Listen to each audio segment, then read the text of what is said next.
રાજકોટનું જે છે પણ મોરબીથી લઈને બધી જ જગ્યાએ, કેમ કે મોરબીમાં પણ અવાડિયા જેને ભાજપમાંથી ટિકિટ ન મળી અપક્ષ ઉમેદવારી નોંધાવી હતી, બીજી તરફ ધારાસભ્ય કાનાભાઈ અને બંને વચ્ચે જુબાની જંગ પણ જામી હતી. તો મહાનગરપાલિકા મોરબી પણ બની છે, મોરબી અલગ જિલ્લો બન્યો, મહાનગરપાલિકા બની, છતાં પણ ઘણા સ્થાનિક પ્રશ્નો હતા, આજે પણ છે. પણ ભાજપે ત્યાં મહાનગરપાલિકા બનતા જ દબદબો પોતાનો સ્થાપિત કર્યો છે. કોંગ્રેસની સ્થિતિ આ પ્રકારની નથી. તો રાજકોટ અને મોરબી અથવા સૌરાષ્ટ્રના એપી સેન્ટરથી ભરતભાઈ જે લકીરાતને આપણે સાંભળ્યા કે કોંગ્રેસ નંબર્સમાં ઇન્ક્રીઝ કરે છે, ઘણા જૂના જોગીઓ ડિમોલેશન પણ આવ્યું, ઘણા ભાજપના નેતાઓએ વોર્ડ પણ બદલ્યા અને ઘણી જગ્યાએ પરિસ્થિતિ એવી થઈ જે નૈનાબા કહી રહ્યા છે, જે લકીરાજે વાત કરી કે ભાઈ કોંગ્રેસના નેતા તો મદદે જ ન આવ્યા. રાઈટ. રાજકોટનું જે પરિણામ છે ને એમાં અત્યારે આપણને વિજય રૂપાણી યાદ આવે, કારણ કે વિજય રૂપાણી જ્યારે હતા ત્યારે રાજકોટમાં આખો ભાજપનો જે દબદબો હતો અને એમને જે આખું મેનેજમેન્ટ માઇક્રો મેનેજમેન્ટ કરી અને રાજકોટને પકડી રાખ્યું હતું. પણ રાજકોટમાં થોડુંક આ પરિણામમાં થોડોક ફેરફાર જોવાઈ રહ્યો છે આપણને. પણ ટૂંકમાં જેને કહેવાય કે રાજકોટમાં પાછો ટિકિટ વહેંચણી મુદ્દે પણ અસંતોષ ખૂબ જ મોટો હતો. નેહલ શુક્લાને વડાપ્રધાન નરેન્દ્ર મોદીના કેન્દ્ર લેવલથી ફોન આવે અને તાત્કાલિક એમનું ટિકિટમાં પરિવર્તન થાય, એટલે બધા ઘણા બધા અસંતોષને થયું છે. એટલે 60 બેઠક છે રાજકોટમાં બીજેપીને ફાળે ગઈ છે અને કોંગ્રેસ અત્યારે 8માં આગળ છે. એટલે કોંગ્રેસને એમાં થોડુંક આગળ ચાલી રહ્યું છે.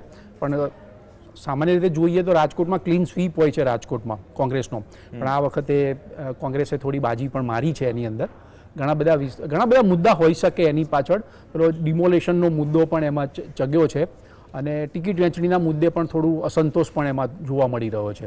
સાબરકાંઠાના વડાલીમાં કોંગ્રેસે ગાબડું પાડ્યું છે, 24 સીટમાંથી 20 સીટો કોંગ્રેસે જીતી છે. તો ઉત્તર ગુજરાતમાં વડાલી જેમ ઈડરિયો ગઢ તપે છે ગરમીમાં, ઘણા બધા મુદ્દાઓ પણ તપતા હતા. અહીંયા ભૂતકાળમાં ભાજપ કિસાન સેલના પ્રમુખ પણ વડાલીથી આવે છે, પટ્ટામાંથી આવે છે. અમદાવાદ મનપામાં થલતેજ વોર્ડમાં ભાજપનો વિજય થયો છે. થલતેજ સિવાય બીજા વિસ્તારો ધીમે ધીમે આવી રહ્યા છે, કેમ કે પૂર્વ અને પશ્ચિમ વિસ્તારો પર સૌની નજર રહેશે. પશ્ચિમ કરતાં પૂર્વમાં મતદાન વધુ થયું હતું. AIMIM અસદુદ્દીન ઓવૈસી અથવા તો ઘાટલોડિયામાં કોંગ્રેસ કે આમ આદમી પાર્ટીના ઉમેદવારને માર મારવો, ગેરરીતિ થવી, ઘણા બધા આક્ષેપ લાગ્યા. રાજકોટના તો કલાક પહેલા જે પરિસ્થિતિ ઊભી થઈ, નૈનાબા જાડેજા જે હારી ગયા, કોંગ્રેસમાંથી લડી રહ્યા હતા અને અમારા સહયોગીએ વાત કરી કે કોંગ્રેસના નંબર વધી રહ્યા છે રાજકોટમાં, પરંતુ આંતરિક અસંતોષ પણ છે કે દિગ્ગજ નેતાઓ તેમની મદદે ન આવ્યા. બોડેલીની વાત કરીએ, છોટાઉદેપુર નગરપાલિકામાં ભાજપનો ભગવો લહેરાવો છે. અહીંયા એક વાત એ પણ છે, વડાલીથી શરૂઆત કરીએ. ઉત્તર ગુજરાતમાં કોંગ્રેસનો જે કોર વોટ છે અથવા બીજેપી જ્યાં મજબૂત છે, તમે મહેસાણાને બાદ કરી દઈએ, જ્યાં બીજેપી મજબૂત છે. સાબરકાંઠાના સાહેબ આપણે જોઈએ છીએ હિંમતનગરમાં હુડામાં આનંદીબેન હતા ત્યારે પણ હુડાનો વિરોધ હતો, આ વખતે પણ થયો. તમામે રાજીનામા ધરી દીધા, બેનરો લાગ્યા કે અમારે ભાઈ આવો વિકાસ નથી જોઈતો, અમને વિશ્વાસમાં તો લો. તો એની અસર, એ સ્થાનિક મુદ્દાઓની જ હું વાત કરું છું, એ સ્થાનિક મુદ્દાઓની અસર પણ શું આ વખતે એ વડાલી હિંમતનગર હોય અથવા તો અન્ય જગ્યાએ જ્યાં તકલીફો છે, જ્યાં ખરેખર જેન્યુઅનલી સાંભળ્યા જ નથી, નહીં તમે કહો છો પ્રજાનું કદાચ આ જન્મત છે. રાઈટ, પ્રજાનો જન્મ જ છે. વડાલીમાં જે કોંગ્રેસની જે જીત ત્યાં મળી રહી છે, તો મતદારો જે છે એને ત્યાં આગળ કોંગ્રેસના ઉમેદવારોને સાંભળ્યા હશે, અથવા ત્યાં જ્ઞાતિ સમીકરણ પણ એ હોઈ શકે કે ભાઈ એને એ મતમાં કન્વર્ટ થયું હોય, એ કોંગ્રેસમાં મતમાં કન્વર્ટ થયું હોય. પણ બીજી તરફ તમે જુઓ વાવ થરાદ, ગેનીબેન લોકસભામાં જંગી બહુમતીથી ચૂંટાઈને આવ્યા હતા, એ વાવ થરાદમાં ભાજપનો ભગવો લહેરાયો છે. એટલે આખું પરિણામ જે છે બંને તરફી પરિણામ, ઉત્તર ગુજરાતની જ વાત છે આ બંને. એકમાં કોંગ્રેસ છે ને એકમાં ભાજપ છે. જ્યાં ભાજપનો ગઢ હતો ત્યાં કોંગ્રેસ આવે છે અને જે કોંગ્રેસનો ગઢ ગણાય ત્યાં ભાજપ આવે છે. એટલે ગેનીબેન પોતાની બાય ઇલેક્શનની સીટ ન બચાવી શક્યા. યસ, 100% સ્થાનિક સ્વરાજની ચૂંટણીમાં સ્થાનિક પ્રશ્નો અને સ્થાનિક ઉમેદવાર ખૂબ મહત્વનો હોય છે, પછી એ પાર્ટી ગમે તે હોય. પણ અત્યારે જે જોવાઈ રહ્યું છે પરિણામ, જે આપણે ઉત્તર ગુજરાતની વાત કરીએ ત્યારે આ મુદ્દો બિલકુલ ત્યાં ફિટ બેસે છે કે સ્થાનિક ઉમેદવાર અને જ્ઞાતિ સમીકરણ બંને ત્યાં કામ કરી ગયા છે અને સ્થાનિક પ્રશ્નો પણ ત્યાં કામ કરતા હોય છે. પ્રવીણભાઈ, ઓકે, આ સ્થાનિક પ્રશ્નોમાં અલગ અલગ અપડેટ મળી રહી છે. જેમ ઉત્તર ગુજરાતની વાત કરી, કેમ કે ઉત્તર ગુજરાતમાં સૌથી મોટો સવાલ એ હતો કે જ્યારથી આમ આદમી પાર્ટી આવી ત્યારથી કોંગ્રેસને ડર હતો કે બી ટીમ છે તેના મતોનું વિભાજન, અને થયું પણ ખરા. તમે આંકડાકીય એનાલિસિસ કરો, પત્રકાર તરીકે નહીં, સામાન્ય નાગરિક તરીકે પણ, કેમ કે તમને તમારા વિસ્તારની ખબર હોય કે પરિસ્થિતિઓ પેટર્ન કઈ રીતે શું બદલાય છે. ઉમેદવાર પણ તમે જુઓ છો, ઘણી જગ્યાએ એવું હોય છે, બહુ ઓછી સ્થિતિ હોય છે કે જ્યાં જનતા સામેથી કહે કે ભાઈ અમારે આ ઉમેદવાર જોઈએ છે, ત્યાં પાર્ટીઓએ આપવો પણ પડે છે, ત્યાં કોઈ પણ પ્રકારની સેન્સ પ્રક્રિયા કામે નથી લાગતી. અને ક્યાંક જ્યાં હોય છે નામ ઉપરથી જ આવી જાય છે, ક્યાંક બહારી ઉમેદવાર હોય છે, સ્થાનિક ઉમેદવાર 20-20, 25-25 વર્ષથી ન મળે, એટલા માટે અપક્ષ, આપણે એની તો વાત જ નથી કરી પડે, ઘણા અપક્ષ કોંગ્રેસમાંથી જે નથી મળ્યા, અપક્ષમાં રહીને જીત્યા છે.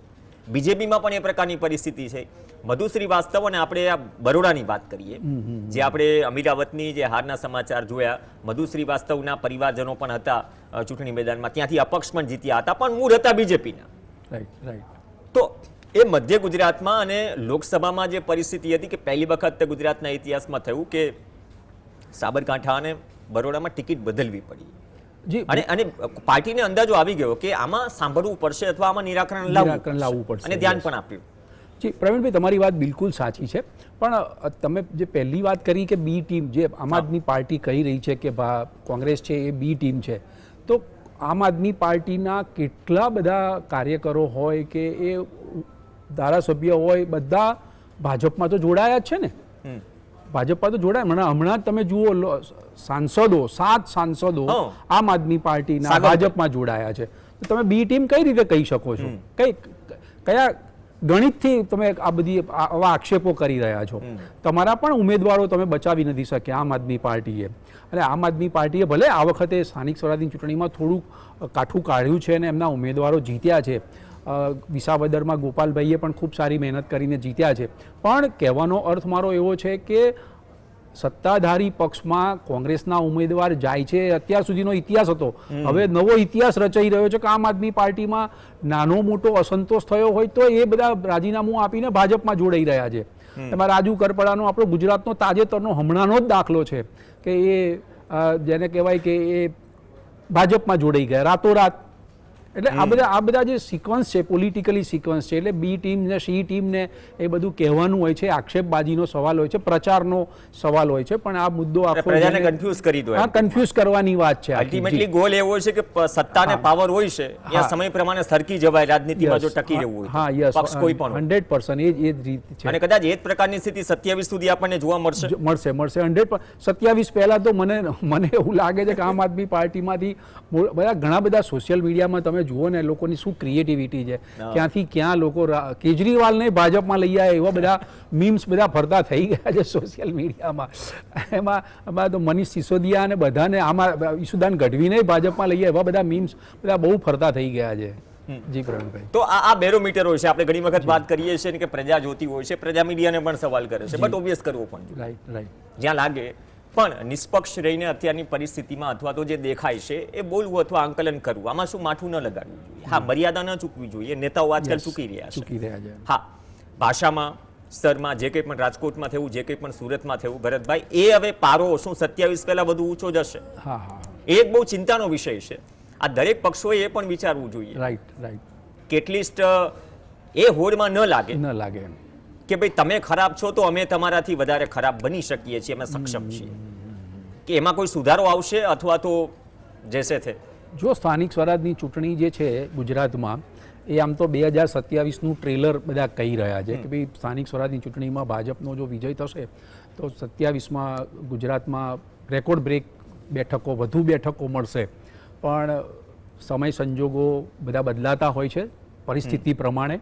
હજી તો ઘણા બધા નવા મુદ્દાઓ પણ આવવાના છે, ઘણો બધો કપરો સમય પણ આવવાનો છે કે મિડલ ઇસ્ટ કન્ટ્રીઝમાં વોર ચાલી રહ્યું છે, ત્યાં શું થશે કોને ખબર. હવે પછીના સમયો સંજોગો કેવા આવશે કોને ખબર છે. એટલે 2027નો સ્થાનિક સ્વરાજની ચૂંટણીમાં ભાજપની વિજય થયો છે, ભગવો લહેરાયો છે, એમાં કોઈ શંકાને સ્થાન નથી. પણ 2027 પહેલાં શું નવા મુદ્દા આવશે, શું આપણે નવો જે કપરો સમય આવવાનો છે ને કેવી રીતે આપણે કપરા સમયને પસાર કરીશું. આપણે પેટ્રોલ ડીઝલના ભાવ નથી વધ્યા, પણ હવે ચૂંટણી પતી જશે પછી પેટ્રોલ ડીઝલના ભાવમાં વધારો સરકારે પણ કરવો પડશે, કારણ કે ક્યાં સુધી એ બેર કરે. એ પણ એને પણ સરકાર ચલાવવાની છે, સરકારી તિજોરી ચલાવવાની છે. એટલે મોંઘવારી તો વધીને આવી છે. અમેરિકામાં આના આપણા કરતાં ઘણી બધી મોંઘવારી વધી ગઈ છે. એટલે અને ઘણા બધા દેશોએ પેટ્રોલ ડીઝલના ભાવમાં લગભગ હું તમને માનો તો કેટલો બધો વધારો કર્યો છે. લગભગ 20, 25, 30, 50% સુધીનો ભાવ વધારો કર્યો છે. આપણે પાડોશી દેશ પાકિસ્તાનમાં જ હોહા થઈ ગઈ છે કે એટલો બધો પેટ્રોલ ડીઝલનો ભાવ વધારે. એટલે હવે પછીનો જે સમય આવવાનો છે બહુ જ કપરો સમય આવવાનો છે.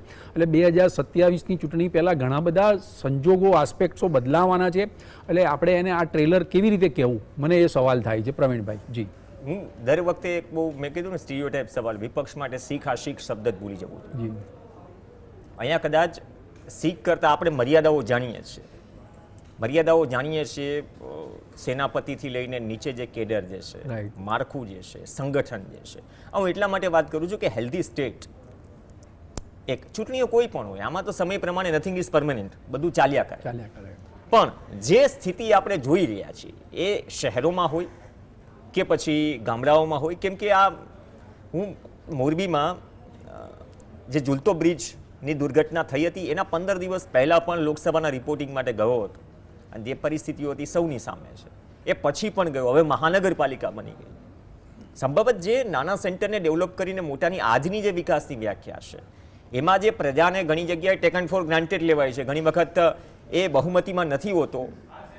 કેમ કે ગઈકાલે આપણે જાણીએ છીએ આંગણવાડી વર્કર્સને મધ્ય ગુજરાતમાં મતદાન જ ન કરવા દેવા હોય ને મતદાન કરવાનો મોકો ન મળ્યો કારણ કે આંદોલન કરી રહ્યા છે. એ પણ મુદ્દો છે. રાજકોટમાં પેલો અગ્નિકાંડ થયો, તમારા હરણી તળાવમાં પેલા કેટલા બાળકો ગુજરી ગયા, કેટલો મોટો કાંડ થયો, તેમ છતાં પણ હજી સુધી કોઈને ન્યાય નથી મળ્યો. એટલે છે આમાં આ બધા મુદ્દાઓ બધા ઘણા બધા લોકો પર અસર કરતા હોય છે. અને એ હજી 2027ની ચૂંટણી પહેલાં શું થશે કોને ખબર છે. એટલે આને આપણે ટ્રેલર તો ન જ કહી શકીએ પ્રવીણભાઈ, કારણ કે ઘણા બધા કપરો સમય આપણે પસાર કરવાનો છે હવે પછીના દિવસોમાં. એટલે મિડલ ઇસ્ટ કન્ટ્રીઝનું જે વોર છે એમાં ગુજરાતે આપણે પણ સહન કરવાનું આવશે. આપણે ત્યાં મોંઘવારી વધતી જ જઈ રહી છે. તમે જુઓ શાકભાજીના ભાવ હોય, તેલના ભાવ હોય, કેટલા બધા આસમાને જઈ રહ્યા છે. ગરીબ માણસ કેવી રીતે જીવન જીવી શકે. એટલે એવી પરિસ્થિતિઓ હવે પછી આવવાની છે. અને જેને કહેવાય કે આપણે ઘણું બધું ડેવલપમેન્ટ કરી રહ્યા છીએ, ઘણા બધાની આવકો પણ વધી રહી છે, એવું નથી. પણ બે પાર્ટ વહેંચાઈ ગયો છે. ઉચ્ચ વર્ગ છે એકદમ ઉચ્ચ વર્ગ થઈ રહ્યો છે અને ગરીબ એકદમ ગરીબ થઈ રહ્યો છે. આજે સસ્ટેનેબલ ડેવલપમેન્ટ છે ને સરકારી પ્રેસ નોટોમાં જે લખાઈને આવે છે, આપણે વાંચીએ છીએ અને બાદમાં એનું ટ્રાન્સલેટ કરીએ છીએ ગૂગલ ટ્રાન્સલેટમાં, અજુકતું એનું ટ્રાન્સલેશન થાય છે. સસ્ટેનેબલ ડેવલપમેન્ટ બરાબર છે, થવું જોઈએ, પણ જનતા જ સસ્ટેન નથી કરી શકતી સાહેબ. યસ, આજે તમે આ વિસ્તારમાં બેઠા છીએ, સરકારી સ્કૂલ કેટલી નવા ટીપીસ કે ઓડા, અમદાવાદમાં ઓડાની વાત કરી, નવો વિસ્તારનો વિકાસ થયો, 70,000 80,000ની વસ્તી પણ થઈ ગઈ, ડેવલપમેન્ટ થઈ ગયો, સરસ રોડ બની ગયા. ક્યાંક થોડી ઘણી સમસ્યા હશે, પ્રાથમિક સુવિધાઓ આવી ગઈ. પછી એ પ્રશ્ન કે ભાઈ અમે તો 1.5 લાખ રૂપિયા ડોનેશન ભરીએ છીએ. એટલી સંખ્યામાં સરકારી સ્કૂલ કે ઇન્ફ્રાસ્ટ્રક્ચર વધ્યું જો શહેરોમાં ન હોય, અથવા તો એ અભિગમ જો બદલાયો હોય જનતાનો, તો આ પણ એક બહુ અલાર્મ છે. અથવા તો સત્તાધારી જે પણ હોય, અત્યારે ભાજપ છે, કાલ સવારે કોઈ પણ આવે, કે એ પણ એક માઇન્ડસેટ બનાવી ગયું છે કે નહીં, પ્રજા તો આમાં બેર કરી લે છે, ચિંતા ન કરો, ભરી લે છે ડોનેશન, ભલે ઇન્સ્ટોલમેન્ટ પર લઈને, વ્યાજે લઈને. આ જે મૂળ મુદ્દાઓ છે, પહેલા સાહેબ આવું નહોતું. તમે આટલા સમયથી પત્રકારત્વ કર્યું, તમે જમીન પર ગયા, આ પરિસ્થિતિઓ છે, આજે બદલાતી પરિસ્થિતિ છે, આજનો જ માપદંડ છે આજની રાજનીતિનો કે ભાઈ આનાથી નીચું નહીં જાય. નહીં, હવે જો ભાજપે સ્થાનિક સ્વરાજની ચૂંટણી જીત્યા છે આજે, તો મારે તો એક રાજકીય વિશ્લેષક તરીકે નેતાઓને, કોર્પોરેટરોને કહેવું છે કે ઉદ્ઘાટન કરવું, રિબિન કાપવી એ તમારો, ભલે તમે જાઓ એની સાથે આપણને કોઈ વાંધો જ નથી, પણ સાથે સાથે તમે એક આરોગ્ય કેન્દ્રની મુલાકાત લો, સરપ્રાઇઝ વિઝિટ લો, ત્યાં શું થઈ રહ્યું છે, આરોગ્ય કેન્દ્રમાં જાઓ, સરકારી સ્કૂલોમાં જાઓ, એની સેવા કેમ વધુ સારી બને એના તરફ તમે વિચાર કરો. તમે લોકો સાથે ડિસ્કસ કરો, એજ્યુકેશનના નિષ્ણાત લોકો સાથે ચર્ચા કરો કે આપણે શું કરવું છે. નવી એજ્યુકેશન પોલિસી આવી 2020, એનો ક્યાં અમલ કેટલો થયો, તમે એના મુદ્દાઓ કાઢો, એની પ્રપોઝલો કાઢો કે ભાઈ કયા કયા મુદ્દે આપણે હજી નથી કરી શક્યા, અથવા કેન્દ્ર સરકારે જે નવા નિયમો બનાવ્યા એનો અમલ આપણે કેટલો કર્યો, આપણે જે વાઇબ્રન્ટ ગુજરાતમાં નવા જે MOU કર્યા તો એનું રોકાણ કેટલું આવ્યું કે કેટલું નથી આવ્યું, તો શા માટે નથી આવ્યું, તે બધા મુદ્દાઓનું ચર્ચા ખરેખર કરવાની જરૂર છે. ખરેખર ઉદ્ઘાટન અને રિબિન કાપવું એ નેતાઓનું કામ નથી હોતું મારી દ્રષ્ટિએ. એમણે સારું સુશાસન આપવાનું છે, જેમ કે મેં તમને કહ્યું ને કે આરોગ્ય કેન્દ્રમાં જઈને સરપ્રાઇઝ વિઝિટ આપવી જોઈએ, ગરીબ લોકોને સારી સુવિધા મળે છે કે નથી મળતી એના પણ જવાનું છે. તમે જુઓ આયુષ્માન ભારત કાર્ડની વાત કરીએ તો આયુષ્માન ભારત કાર્ડમાં કેટલા બધા કૌભાંડો પેલી હોસ્પિટલોએ કર્યા. આ દેખીતી વાત છે ને, દેખીતી વાત છે, બધાની સામે છે. એટલે શહેરો બાકી નથી મોટા ભાગે. યસ, કોઈ ઘણી બધી હોસ્પિટલોને બ્લેકલિસ્ટ કરી સરકારે, એમના ધ્યાનમાં આવ્યું હતું. પણ આ બધું શા માટે થઈ રહ્યું છે? એટલે સુશાસન કરવાની જરૂર છે. ભાજપ ભલે જીત્યું છે, આપણે એને વેલકમ કરીએ છીએ, એમાં કોઈ શંકાને સ્થાન નથી, પણ પછી હવે જીત્યા પછીનો જે ટાર્ગેટ છે એ પાર્ટીએ એમને આ આપવાનો છે કે ભાઈ તમારે આ જગ્યાએ જવાનું છે, તમારે આ જગ્યાએ જવાનું છે, તમારે આ જગ્યાએ જવાનું, ઉદ્ઘાટન કરવા નથી જવાનું. આવો પ્રયાસ છે. પુનેશ મોદી એક વોટ્સએપ નંબર ખાડા માટે જાહેર કર્યો. જી જી જી કે ભાઈ તમે એને કહ્યું સ્વેચ્છાએ કે નહીં, સારું આ નવું ઇનિશિયેટિવ હતું કે તમે તકલીફ હોય તો આના ઉપર. હવે પછી શું થયું? પછી શું થયું? કઈ કશું. રાજેન્દ્ર ત્રિવેદી આપણે જાણીએ છીએ કચેરી એમની સરપ્રાઇઝ વિઝિટ હતી, હું ન ભૂલતો હોઉં તો. એ પછી શું થયું આપણે જાણીએ છીએ. તો આવા ઇનિશિયેટિવ લેવાય છે, પણ આવા ઇનિશિયેટિવ લેનાર વ્યક્તિઓ પછી પરિણામ ક્યાં એમ નહીં, એ વ્યક્તિઓ પણ નથી હોતા ને સાહેબ, નથી હોતા, રિપીટેશન નથી. મતલબ કે આવા ઇનિશિયેટિવની અપેક્ષા ભૂતકાળના જે અનુભવો છે એને જોતા તો પ્રજાને પણ દેખાઈ આવે કે આવી શક્યતા ઓછી છે. એટલા માટે જ કહ્યું કે માપદંડ જે છે એ માપદંડ અત્યારનો આ થઈ ગયો છે અને કદાચ સત્તા પક્ષ મારીને ઇનિશિયેટિવ નહીં લઈ શકે. તમે પાર્ટીથી મોટા ન થાવ, દરેક પાર્ટીની એક મર્યાદા હોય છે. વિપક્ષમાં તો બહુ આંતરિક લોકશાહી બહુ છે, આપણે જાણીએ છીએ. ખરેખર તો આ ઇનિશિયેટિવ છે ને પ્રવીણભાઈ, વિપક્ષે લેવાની જરૂર છે, ભલે સત્તામાં નથી, પણ એમણે સરકારની અંદર જે નથી થતું ને એ એની સમક્ષ લઈ જઈને મૂકવાનું છે, એનો વિરોધ કરવાનો છે, સરકારમાં રજૂઆત કરવાની જરૂર. વિપક્ષનું કામ જ આ હોવું જોઈએ. અથવા એમણે ગલી મોહલ્લા ઉપર જઈને દેખાવો કરવા જોઈએ, સરકાર સુધી એ વાતને પહોંચાડવાની છે. એમણે સોશિયલ મીડિયા તકે તો સોશિયલ મીડિયા કેટલું બધું પાવરફુલ થઈ ગયું છે, તો વિપક્ષને તો ખૂબ સરળ થઈ ગયું છે. સરકાર સુધી વાત પહોંચાડવી હોય તો એ પોતાના સોશિયલ મીડિયા થ્રુ પહોંચાડી શકે છે, અથવા સીએમને મળે, ડેપ્યુટી સીએમને મળે, જે અધિકારી હોય એમને મળે. એટલે વિપક્ષે જે રોલ અદા કરવાનો છે એ ખરેખર આ રોલ અદા કરવાનો છે. આપણે ભાજપના નેતાનું વિશ્લેષણ કરીએ છીએ તો કોંગ્રેસને અથવા આમ આદમી પાર્ટીના જે ધારાસભ્યો હોય એમને પણ આપણે આ કરવાની જરૂર છે. રસ્તા પર ઉતરવું પડશે. એમણે વિપક્ષે મજબૂત વિપક્ષ છે એવો એક અહેસાસ લોકોને કરાવવો પડશે, તો લોકો એના પર વિશ્વાસ મૂકશે. ઓકે, તો બગસરા તાલુકા પંચાયતમાં આપની જીત થઈ છે, બીજી તરફ લાલપુરમાં પણ આપની જીત થઈ છે, ઈસુદાન ગઢવીના ગઢ ખંભાળિયામાં 2 સીટ જીતી છે. તો બગસરામાં એક વ્યક્તિએ લોકસભામાં કહ્યું હતું કે આમાં તો એક કામ કરો ને, 400 ઉમેદવારની ક્યાં જરૂર છે, 400 જીતાડવા છે ને 400 રોબોટ ઉભા રાખી દેજો ને. આ હસતા હસતા બગસરામાં એક મતદારે વાત કરેલી હતી કે બધાને હામાં જ હા મિલાવી છે તો પછી ઉમેદવારો ક્યાં રાખવાની જરૂર છે. અને 2 વર્ષમાં તો આપણે એઆઈમાં ઘણી બધી પ્રગતિ કરી ગયા, ગલગોટિયા યુનિવર્સિટી આપણે જોઈ, તો પરિણામ આવી રહ્યા છે. પણ કટાક્ષમાં અથવા તો હસતા હસતા પણ જનતા કહી જાય છે, જનતાની પણ જવાબદારી છે. લોકો રસ્તા ઉપર કેટલા જાય છે અથવા તો રસ્તે ચડતા નથી, એવા ઉમેદવારોને પણ આ વખતે નારાજગીનો સામનો કરવો પડ્યો. ઘણી જગ્યાએ રિઝલ્ટમાં પણ દેખાય છે કે તમે બોલવામાં મર્યાદા રાખો, વર્તનમાં મર્યાદા રાખો. લોકો જોવે છે, એવું ન સમજો કે તમે છો એટલે કશું જ નહીં થાય. તો પ્રજાએ પોતાનો જનમત આપ્યો છે, વિશ્લેષણ કરશે. આગળ પણ જોઈશું કે કોંગ્રેસ, બીજેપી અને આપના જે પ્રદેશ પ્રમુખો જે છે એમનો ટાસ્ક શું હશે, આ ચેલેન્જિંગ કેટલું છે, અથવા તો આમાં એમે જવાબદારી કેટલી ખભા ઉપર ઉઠાવશે.